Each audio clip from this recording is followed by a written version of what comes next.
CNBC's Eunice Yoon joins us now from Beijing. Eunice, it's great to see you. It's great to see you too, Kelly. I'm thinking a lot about the fact that you guys were talking so much about the pollution. I could barely see the camera at this point, even though it's a pretty nice day here.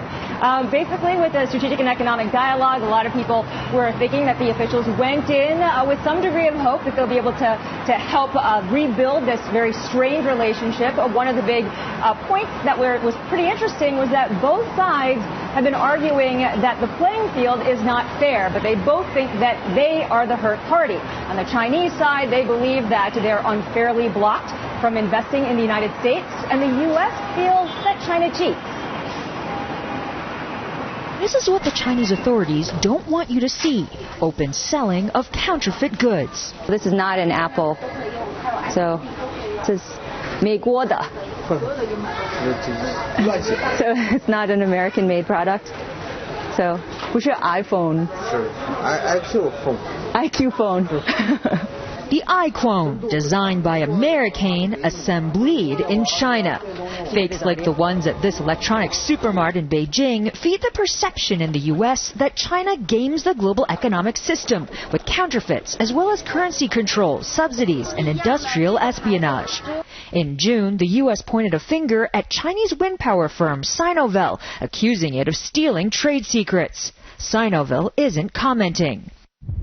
China has said it plays by the rules. Of course, China would like to protect its own businesses, but it's trying to follow international practices. It's not doing beyond WTO rules. Not everyone agrees. In one prominent case, the WTO ruled against a Chinese government monopoly on processing credit card and bank transactions. But a year later, the industry is still waiting for action.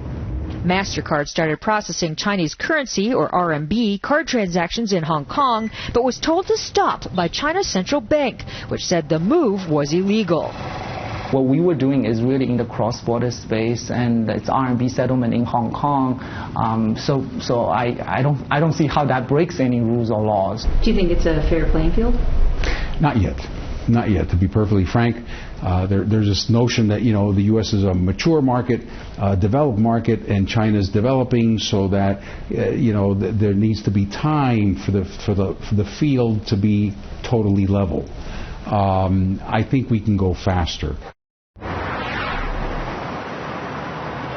And so while these discussions were going on about the strategic and economic dialogue, there was also a lot of attention on the congressional hearing of Smithfield and Shuanghui, the big pork deal. A lot of people were watching that very closely here. And we're focusing on one of the questions that was raised by the Agricultural Committee chairwoman when she said, do you think that this deal would actually happen in China? And what was so interesting about that question was that the fact that people are not only concerned about food safety, but also about the potential for some market access reciprocity, and this could really color the tenor of the economic relationship going forward. So there are a lot of people that were talking about that one as well, guys.